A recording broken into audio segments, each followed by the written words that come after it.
Propósitos de Dios. Dios tiene propósitos con cada situación. Bienvenidos a tu vitamina de amor del día de hoy.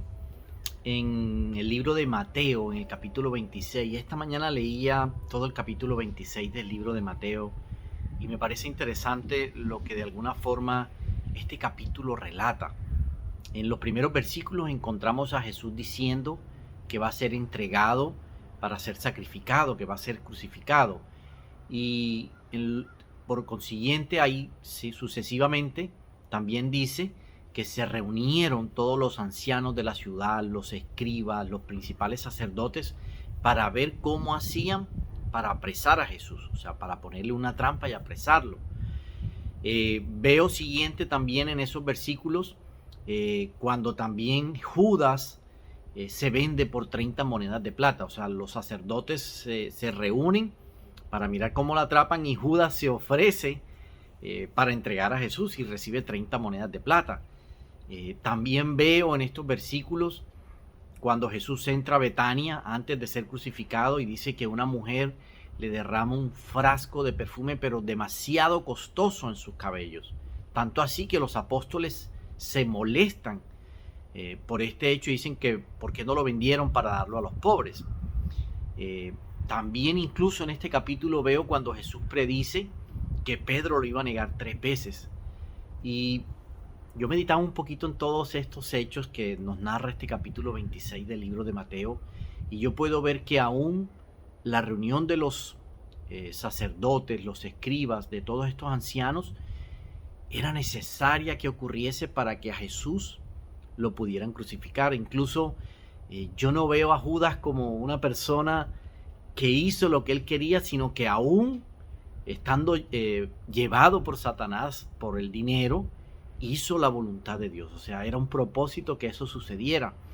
También veo a la mujer derramando el frasco de perfume y veo ahí el propósito de Dios también, aunque los apóstoles no lo vieron así, lo malinterpretaron y se molestaron. Yo veo el propósito de Dios porque era necesario ungir a Jesús.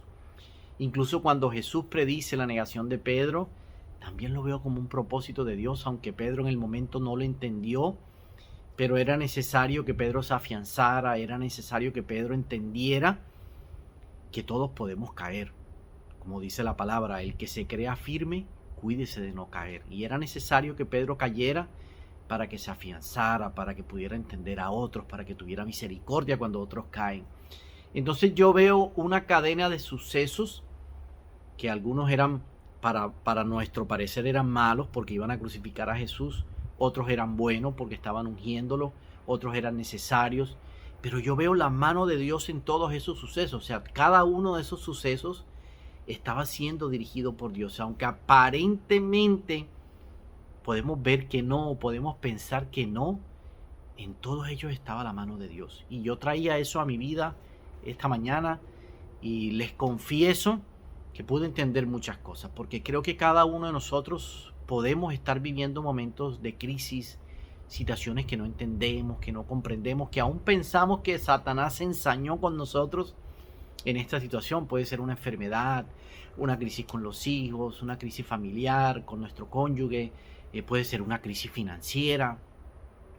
¿Y no será que cada una de esas situaciones es Dios detrás de esa situación para hacer algo con nosotros? Porque hay un propósito detrás de esa situación.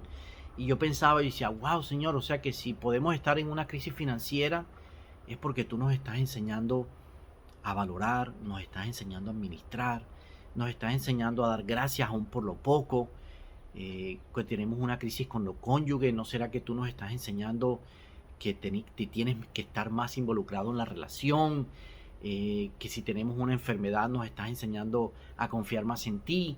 Y yo podía ver varios sucesos de nuestra vida, aún incluso podía ver mi crisis actual en este momento, y la dejé de ver como algo que me estaba afectando y empecé a mirar qué había de positivo en esa situación, qué estaba haciendo esa situación en mi vida, cómo podía ver 2, 3 cosas que esa situación estaba transformando mi carácter, me estaba enseñando algo. Y cuando yo pude ver la situación que estoy viviendo desde la perspectiva de Dios, yo dije, Señor, gracias. O sea, dejé de quejarme, dejé de verla como algo que me estaba atacando, como algo que no entendía, como algo que pensaba incluso que Dios me había dejado, que Dios me había soltado de su mano. Y empecé a verla como una situación en la que Dios tenía el control y la estaba permitiendo porque estaba haciendo algo en mí y era su propósito. Y este libro de Mateo, en este capítulo 26, podemos ver eso, cómo Dios aún a través de esas situaciones que nosotros podemos llamar malas, que no entendemos, cómo Dios estaba detrás de cada una de esas situaciones porque había un propósito. Yo hoy quería compartir a través de esta vitamina de amor que si estás viviendo una situación, que si estás viviendo algo que no entiendes, una crisis familiar con los hijos, conyugal, financiera, una enfermedad, lo que sea que estés viviendo, ¿no será que detrás de esa situación está Dios moviendo sus hilos y trabajando en la vida de cada uno de nosotros? Y posiblemente si nos sentamos a meditar en esa situación y empezar a mirar qué está haciendo de bueno en mi vida, empezamos a poderle darle gracias a Dios por esa situación y dejarla de ver como algo que nos ataca, que nos agrede, que Dios incluso nos dejó, que Satanás se ensañó con nosotros. Y empezar a darle gracias a Dios por lo que la situación está haciendo en la vida de cada uno de nosotros. Dios siempre tiene el control. Este capítulo me enseña que Dios siempre tiene el control de nuestra vida, aún incluso en esas situaciones que nosotros no entendemos.